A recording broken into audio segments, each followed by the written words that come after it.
Hi guys, so in this video I'm going to go through my Revolution makeup. I'm going to try keep it quite short because I have a layer of palettes to go through and then some more of the makeup over there. So it's quite a lot to get through, but I wanted to do a video on this because Revolution is a really affordable brand. Some of the products are really high quality. You can get it from the Revolution makeup site or you can get it from Superdrug. I know they do a lot of offers like 3 for 2, 40% off, and one that's really good is if you spend £40 or more, I think, you can get £25 plus worth of products that they pick out for you, and it's like a surprise box. And whenever I've done that, I've got really nice stuff worth like £5 within itself.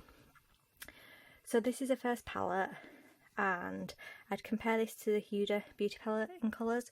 Again, all of them are around £10, but you can see there's quite a lot of fallout, so it's not a great one to travel with, but there's a really nice range of colour. I'm not going to swatch these, but if you do want a palette review in any more depth, I can go through all the swatches. So yeah, I really do like this one. It's one of the better quality ones in my opinion. Just in case you wanted to buy it, this is what it's called. Then there's this smoky eye palette. This one comes with a brush. I wouldn't recommend this one as much because it's quite chalky, and I don't think the pigment is as good on this one. So whenever I've used it, I've had to use quite a few layers, and it's normally not the best. But if you're wanting to buy this one, called that. And then this one's quite similar. You definitely get a higher range of colours, and for the roughly £10 you get a lot of shades for a lot of different looks, and again it's a very good everyday palette. But again, the pigmentation's not as good as the first palette, and it's also quite chalky to put on, so it's not the easiest to apply. But if you're wanting a very cheap everyday palette, it is an okay place to start. If you are interested, it's this one. You get 32 eyeshadows. And then there's this one, which is a highlight palette, and I'll just put my hand next to it so you can see. These are actually really big. Like, you can use a big brush and you get a lot of product in it. So this one I would recommend. The colour payoff's really good. They're the perfect level of sparkle for kind of a little highlight colour.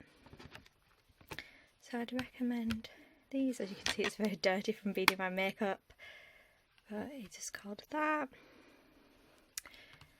And then lastly in this pile is the contour colours. So this is probably one of the best known palettes. They're cream contours, and as you can see you get a really big range of colours. However, I obviously use this one and this one the most. I think this is probably one of the best drugstore contour kits on the market.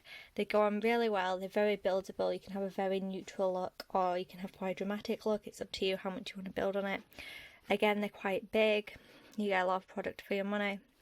And they're very easy to apply, and as you can see, it's very dirty.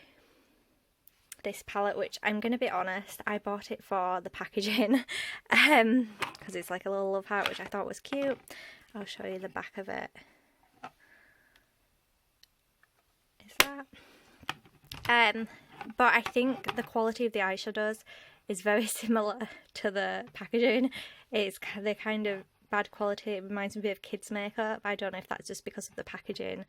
Even though there's some pretty colours in this, and I was kind of drawn to it because I thought it looked a bit like a Polly Pocket, which reminded me of my childhood. I wouldn't recommend this because again it's very chalky, not a great colour payoff, and none of the colours like are that different. So then there's this one. This one I had high hopes for because I thought it would be quite similar to the Tarte Under the Sea palette with all the glitters. If I can. So I think the colours in themselves are really pretty. However, they have a lot of fallout. So once you get the look on, it's a really nice look. However, you'll probably get a lot of fallout, and it is quite hard to apply. So I think there's better pressed eyeshadows on the market, but it's an okay one to add to your collection if you're really into glitter looks. This one, which I bought because it looked like a chocolate bar, so I thought the packaging was really fun, and I'll show you the back, even though it's really faint. So this is one of my favourite palettes from there because you get such a good selection of colours. It's basically all you need for your face, obviously excluding eyeshadows and lipsticks and stuff. So you have a great contour colour, which is matte. You have a nice blush colour, and you could use this as a blush or a highlighter. You have a nice bronzer that's shimmery, and you have this one which it looks really stark white, but when it's on it gives a really pretty sheen, and again you can layer up to make it more dramatic, or you can use it for every day. So this is one I definitely recommend. I think the pigmentation's so good, the selection of colours is perfect, it's really pretty packaging, and it's really affordable.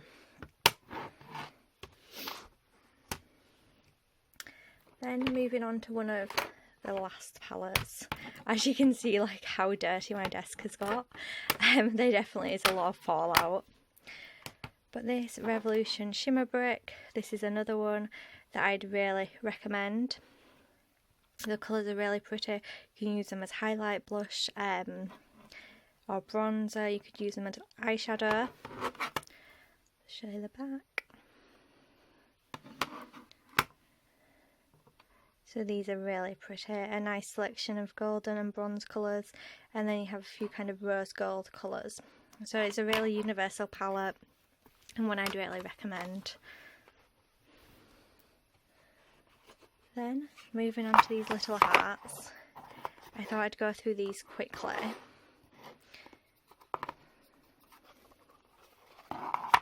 And just show you the highlighters.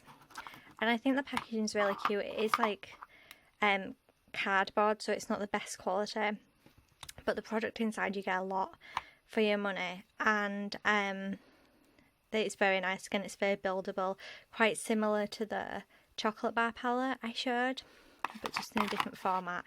And I think these are 5 for $20, and they're all different. Like this one is a highlighter for your face and eyes, but you could use it as blush, and just very pretty again. There's this one which is a candy cane one,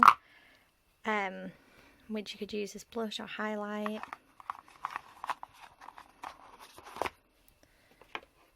Then there's this one, the Blushing Heart, which is very pretty, and it's a dupe of the Too Faced one. Packaging is really cute. You get a lot of product. And then I think the last heart that I have is this one. And again, it's just a really pretty highlighter. Oh, sorry, I lied. There's one more heart. It's a gingerbread one, and they all smell really nice. Like this one smells of gingerbread. This is a little bronzer highlight. And then moving on to the donut collection. I did get these because I really liked the packaging. As you can see, they're like little squishy donuts. I thought they were really cute. They're also scented like donuts. So this one is quite a pale bronzer. You get an eyeshadow palette, you get another blush. All of them are quite matte. Get another bronzer, and lastly you get this one, and this one's sparkly. The rest are quite matte. So these were £20 for all of them. I think they're really unique packaging. Because they're quite small, they're easy to travel with, if that's what you're wanting to do, and it's a nice selection of eyeshadows, blushes and contours. Lastly, I'm going to move on to a few eyeshadows, well, eyeshadow kind of pens. So this is what they're called, and it comes with one sparkly side, and this is still shimmery, but it's not got as big a glitter. So there's this golden one, and then there's this red one. I liked the effect these gave, however they didn't stay on as well as some of the higher end ones I've used. So I'd say these are about average. You can get them if they want to try them out, but they're definitely not a standout product. This luxury powder is supposed to be a dupe of a higher end one. I thought it was a pretty average powder. It's fine, you get a lot for your money and it does do the job. But again, like the eye glisten pens, it's definitely not a standout product. Then this is my second bottle of this, the liquid highlighter. I really love this. As you can see, this is my sealed version, and I got in rose gold. It gives a lot of kind of drama to your look if that's what you're wanting to go for, or you can mix it to your foundation to give quite a shimmery, dewy look. So I really like this. Then the last three products I'm going to talk about is the lipstick range, except for this one, which is Barrier and not Revolution. So there's this Retro Luxe matte lip kit, which comes with a lip gloss like this and a pencil, and this is from another kit like this. I didn't rate these, they made my lips very, very dry, and the colour payoff wasn't amazing. I found them quite hard to apply, so these are probably the only products that I wouldn't recommend. I know I've said some like the other ones are okay, and then there were some palettes that were really nice, but these I probably wouldn't buy from their lip range again. So I hope you've enjoyed this video. Please let me know if you want an in-depth review or any swatches on any of the stuff I've mentioned today. Bye guys!